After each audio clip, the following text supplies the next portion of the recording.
মুহূর্তে এসেছি ডেঙ্গাডেঙ্গি নদী, মেকলাক্সিগঞ্জের একটা অপূর্ব সুন্দর নদী, পাহাড়ি নদী, এবং এটাই একটু দূরে যে দামোদর নদীর সাথে মিশেছে। তো অপূর্ব জায়গাতে এসেছি আমরা এই কারণে, এত সিনিক বিউটি এত ভালো, চারদিকে জঙ্গল, তার মাঝে নদীটা টুকটুক করে বয়ে গেছে, সামনে পিকনিক স্পট রয়েছে একটা। তবে বালি মাফিয়ারা দের নজর এখানে পড়ে গেছে দেখছি, প্রচুর ট্রাক্টর আনাগোনা শুরু হয়েছে। আমি জানি না কতদিন এই রূপ নিয়ে এই ডেঙ্গাডেঙ্গি নদী থাকতে পারবে, কিন্তু এই মুহূর্তে অসম্ভব ভালো লাগছে।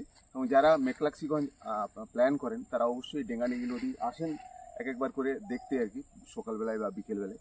পিছনটা দেখেন অসাধারণ সুন্দর লাগছে, পুরো জঙ্গল, তার মাঝে নদী আসছে, কুলুকুলু বেয়ে বলি না যে নদী বয়ে যাচ্ছে, সেটাই ঠিক। এখন আমরা চোখের সামনে সেটা দেখতে পাচ্ছি, দুর্দান্ত লাগছে। আমার আজ সকালবেলায় মনে হচ্ছে যে এই জায়গাটাতে কিছুক্ষণ বসে থেকে কিছু কবিতা শুনি বসে বসে, আর রবীন্দ্রসঙ্গীত শুনি। অসাধারণ, এবং কি অসাধারণ সুন্দর লাগছে। তেমনি পাথর আছে, ওই পাশটাতে প্রচুর পাথর রয়েছে, আমরা অন্য একটা সাইডে এসেছি। দারুণ দারুণ, গোটা নদীটা কুলকুল বেগে জল বইছে। সকালবেলায় অসাধারণ এক নৈসর্গিক সৌন্দর্যে আমি বসে রয়েছি এখানে।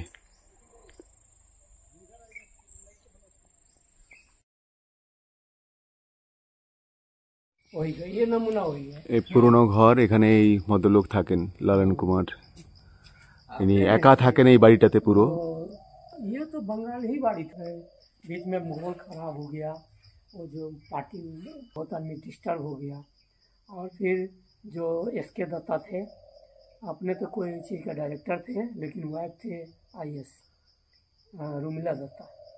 আমরা এসেছি এখন এই বাড়িতে। এটা অ্যাকচুয়ালি ব্রিটিশদের বাড়ি ছিল, কোনো ব্রিটিশদের বাড়ি। সেখান থেকে একজন বাঙালি ভদ্রলোক কিনে নিয়ে যায়। তারপর যা শুনলাম, এখানে যিনি থাকেন লরণজি, তিনি বলছিলেন যে বাড়িটা, এখান থেকে সবাই প্রায় পালিয়ে গেছে, কারণ দু তিনটে জিনিস প্রচুর ডিস্টার্ব করছিল তাদেরকে। এক হচ্ছে মাওবাদীদের ডিস্টার্বেন্স ছিল সে সময়, যেহেতু ঘন জঙ্গল এরিয়া। আপনারা জানেন ডালটনগঞ্জ থেকে পালামো এই জায়গাটাতে একটা সময় কেন এখনও কিছু কিছু রয়ে গেছে, সেই মাওবাদীদের একটা ভয় ছিল। তারপর এখানে কিছু ডিস্টার্বেন্স ছিল করে অনেকেই বিক্রি করে এখান থেকে চলে গেছেন। তো বিভিন্ন লোক এই সম্পত্তিগুলো কিনেছে, কিন্তু এখনও অবধি দেখেন জঙ্গলে ভরা চারদিকে। হঠাৎ করে মাঝে একটা পোড়ো বাড়ি, বাড়িটাতে ভদ্রলোক একা থাকেন, মনে হবে যেন কোনো এক ভুতুড়ে বাড়িতে তিনি একা আছেন আর কি। আর পরিবারও নেই, একা রান্না করে খাওয়া দাওয়া করেন। ভদ্রলোক দাঁতের টেকনিশিয়ান আর কি, এখানেই গভর্নমেন্টের অর্গানাইজেশনে এটা কাজ করেন। দারুণ, মানে একটা গা ছমছমে পরিবেশ চারদিকে, অসাধারণ সুন্দর লাগবে। এত পুরনো বাড়ি। মেকলাক্সিগঞ্জের এটাই হচ্ছে সবচেয়ে বড় মানে বিখ্যাত জায়গা মেকলাক্সিগঞ্জ, একটাই কারণে যে এখানে প্রচুর অ্যাংলোদের বাড়ি রয়েছে, এবং পুরো বড় বাড়ি যেগুলো তারা ছেড়ে চলে গেছে, কিন্তু বিভিন্ন রকম বিহারি বাঙালিরা সেটা নিয়েছে।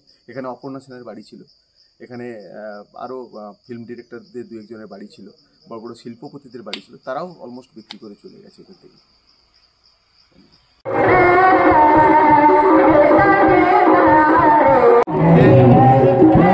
মন্দির পাশে মসজিদ, এদিকে গির্জা, প্রত্যেকটার সর্বধর্ম সব এখানে বলে এই কারণেই যে সর্বধর্ম স্থল, প্রত্যেকটা জিনিস এখানে রয়েছে। এই জন্যে মেকলাক্সিগঞ্জকে বলা হয় শান্তির জায়গা।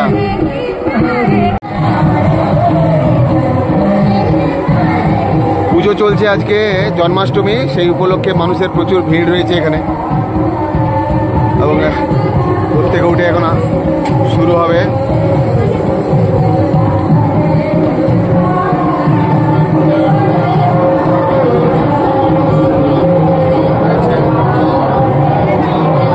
শ্রীকৃষ্ণ এবং রাধার ছবি, সবাই মিলে এখানে পুজো চলছে।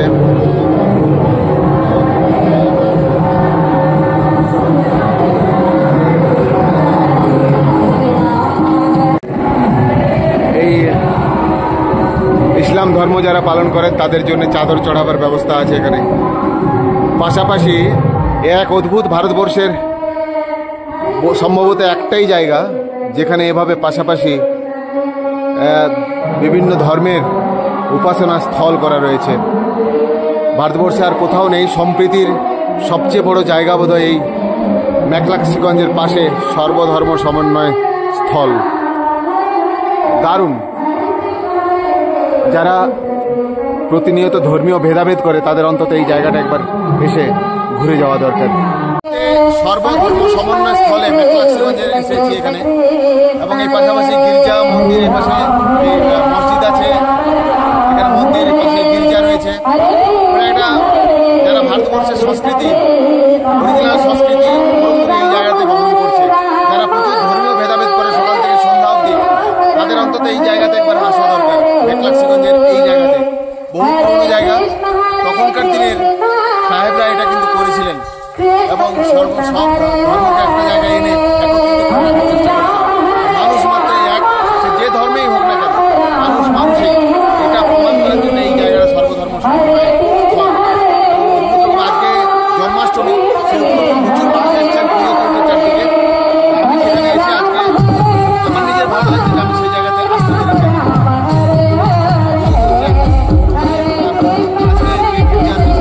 প্রত্যেকটা জায়গাতে আমরা এই মুহূর্তে দামোদর নদীর উপরে, দামোদর নদের উপরে বলতে গেলে, মানে এই একটা জায়গা যেখানে এই যে পিছনে চলে গেছে, অসাধারণ সুন্দর, পুরো জঙ্গলের ভিতর দিয়ে দামোদর যাচ্ছে। এইখানেই এই ঝাড়খণ্ডের কিছুটা আগে, তারপরে দামোদর নদের এই বেশ সুন্দর, এত সুন্দর লাগছে। আজকে সকালবেলায় আবহাওয়াটা খুব ভালো, হালকা হালকা মেঘ রয়েছে।